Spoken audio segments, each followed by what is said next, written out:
morning devotion. I'm forever yours.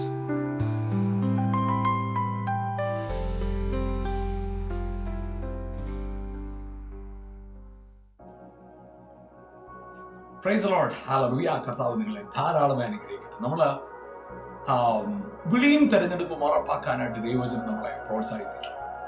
നമ്മുടെ പേര് വിളി എന്ന് പറയുമ്പോൾ നമ്മൾ പലപ്പോഴും അത് 2 പത്രോസ് ലേഖനം 1-ാം അധ്യായത്തിന്റെ 10-ാം വാക്യമാണ് അങ്ങനെ പറയുന്നത്.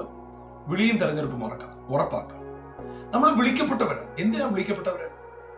നമ്മുടെ വിളി പുത്രനോട് അനുരൂപമാകാനായിട്ട് വിളിക്കപ്പെട്ടവര്. ആ കർത്താവിനോട് അനുരൂപമാകാൻ വിളി എന്ന് പറഞ്ഞ് ലോക സ്ഥാപനത്തിനുമേ നമ്മൾ വിളിച്ചു എന്നാണ് വചനം പറയുന്നത്. ക്രിസ്തുവിൽ ലോക സ്ഥാപനത്തിനുമേ നമ്മെ തെരഞ്ഞെടുത്തു.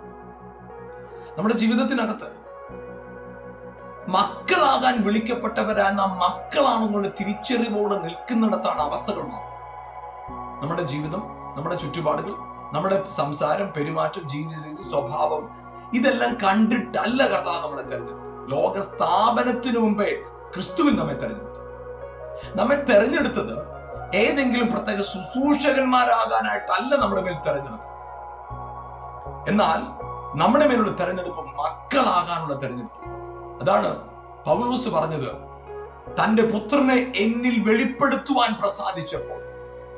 കർത്താവ് നമ്മളെ വിളിച്ചിരിക്കുന്നത് പുത്രനെ വെളിപ്പെടുത്താനായിട്ട്. ഹല്ലേലൂയ. പുത്രന്റെ പ്രത്യേകത എന്താ? മരണത്തെ പോലും ജയിച്ചവനാണ്, സാഹചര്യങ്ങളെ ജയിച്ചവനാണ്. ഇന്ന് പകൽ നിങ്ങളുടെ ജീവിതത്തിന്റെ സകല മേഖലകളിൽ പുത്രനെ വെളിപ്പെടുത്തുന്നവരായി മാറാം. ആമേൻ. വചനം ഇങ്ങനെയാണ് പറയുന്നത്. ആമേൻ. സൃഷ്ടി ഈറ്റുനോവോടെ കാത്തിരിക്കുക പുത്രന്മാരുടെ വെളിപ്പാടിന് വേണ്ടി. ഇന്ന് പകൽ നിങ്ങളുടെ ജീവിതത്തിന്റെ സകല മേഖലകളിൽ പുത്രനാണെന്നുള്ള വെളിപ്പാടോടുകൂടെ, അതെ, ഒന്നിനും എന്നെ കീഴ്പ്പെടുത്താൻ, തകർക്കാൻ, അടിമപ്പെടുത്താൻ സാധ്യമല്ല എന്ന ബോധ്യത്തോടെ ഓരോ ചുവടുകളും മുന്നോട്ട്. നിങ്ങൾ അനുഗ്രഹമാണ്, നിങ്ങൾ അനുഗ്രഹിക്കപ്പെട്ടവരാണ്. ഇന്ന് പകൽ അനുഗ്രഹിക്കപ്പെട്ട പകലാണ് നിങ്ങൾക്ക്. God bless you. ആമേൻ.